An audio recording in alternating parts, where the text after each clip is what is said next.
Welcome to the Defense and Aerospace Report. I'm Vago Muradian. This is a tense time in U.S.-China relations as a new American president tries to deal with a very seasoned Chinese leader that's looking for another 5-year term.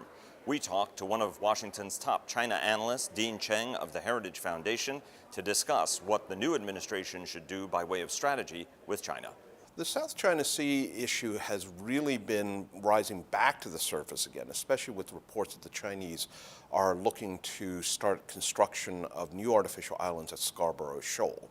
If the Chinese are able to proceed with that, we're probably then going to see the Chinese creation of an air defense identification zone or an ADIZ covering the South China Sea.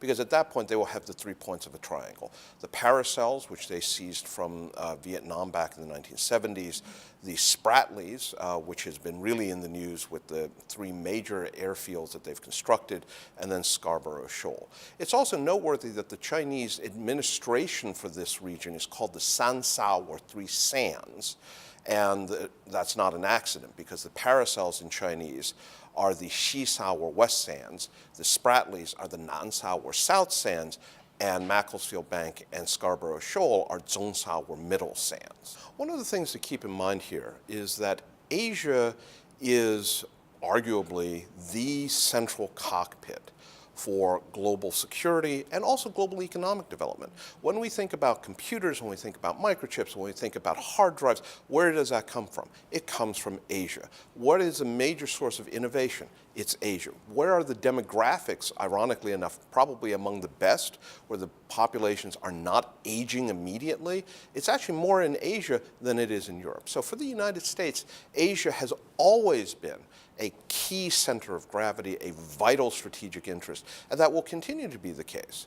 So for the United States, with regards to China, I think it is absolutely essential that we make very clear to the Chinese. On the one hand, as the #1 and #2 economies in the world, it is in our interests to interact and to cooperate as much as possible.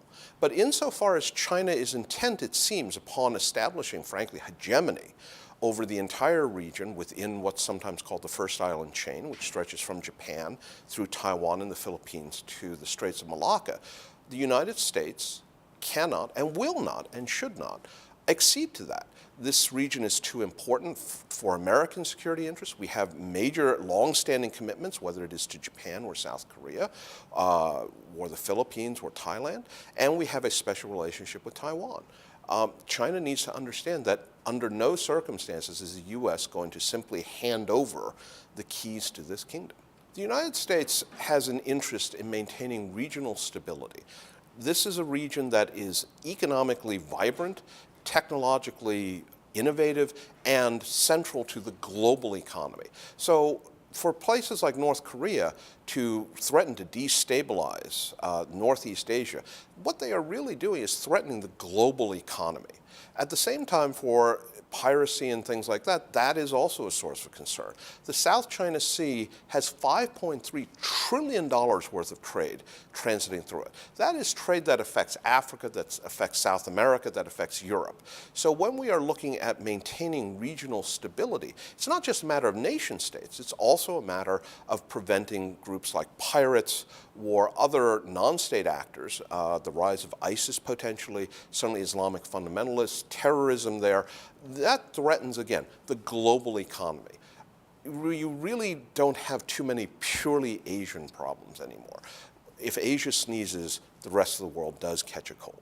One of the most interesting things that is going to be confronting the new administration is the impending summit between President Trump and Chinese leader Xi Jinping. Now, this is going to obviously be the first meeting between these 2 major leaders, and with Mr. Trump's comments both when he was president-elect and now as president on the issue of U.S.-China relations, this is going to be a very important summit. One of the concerns here is going to be just how much legwork has been done in advance. This certainly seems to have been a bit of an unexpected development. But the issue is going to be that the Chinese consistently want to establish principles between the 2 countries, and that's what the senior leaders do, and then the details are left to the underlings. But when the Chinese think that they have established a principle, they will then hold that over the head of the president for the entire term, and indeed will even try to apply it to future presidents. So I think it's very, very important that President Trump avoid acceding to Chinese terms, Chinese concepts, and especially any idea of a principle that the Chinese put forward. The flip side is there are certain key issues for the United States that he needs to get across to the Chinese. And some of these have to do with trade issues, and a lot of these have to do with defense, especially in the South China Sea, which basically is bubbling over again as a source of concern. There's been a lot of discussion about the nature of the Trump presidency. But I think one of the important things for both Americans and also our foreign partners to keep in mind is that Mr. Trump is unique. He is not a politician by training or by history. He is a businessman, and his views, therefore, need to be seen through that particular filter. As a businessman, he is familiar with negotiating, and that often means staking out what may even appear to be an unreasonable position, but recognizing that at the end of the day, it is a matter of getting to yes, if you will. What becomes a problem, I suspect, is that when he uses language that he is thinking as a businessman in business terms, we tend to hear it here in Washington, but also in foreign capitals, as more the statements of a politician. Until both sides recognize the need to reach, in a sense, a common lexicon, where he needs perhaps to take up more of the language of the diplomat and the politician, but also his foreign counterparts need to recognize that he is a businessman. We do have the potential here of misunderstanding.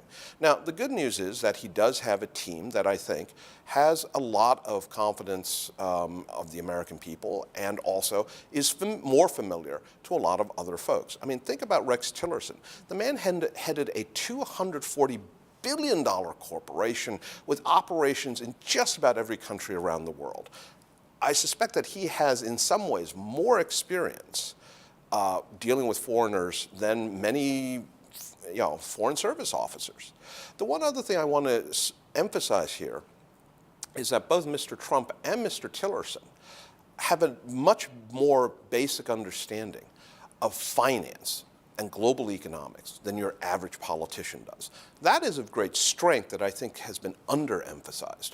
It means an understanding of things like supply chains, and it means it's an understanding of the impact of economics as a tool.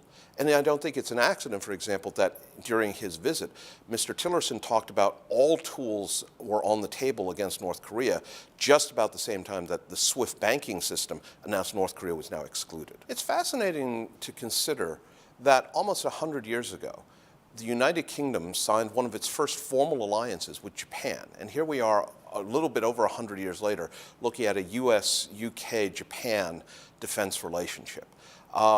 History, they say, moves in cycles, and this would certainly seem to be the cycle coming around.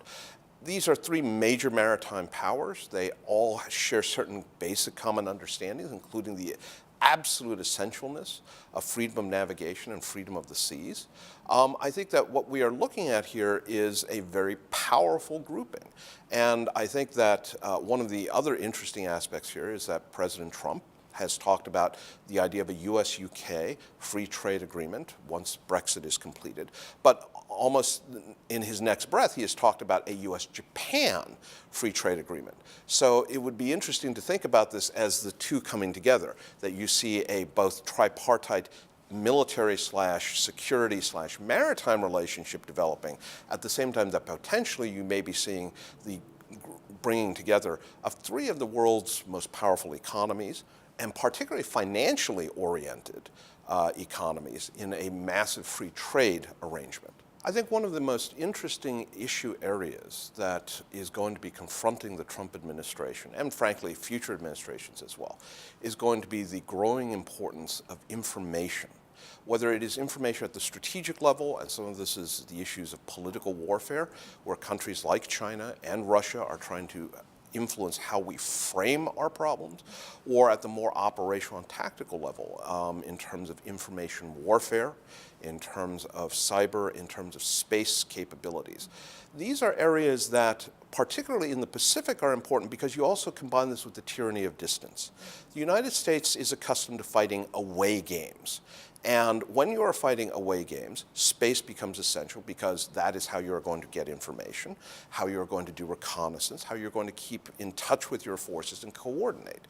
And unfortunately, potential adversaries, whether it is Russia or China, also recognize this American strength, which ironically is also an American weakness. So by definition, our future security concerns are absolutely going to have to increasingly incorporate into it a space component and an information component. And notice I said information, not just cyber.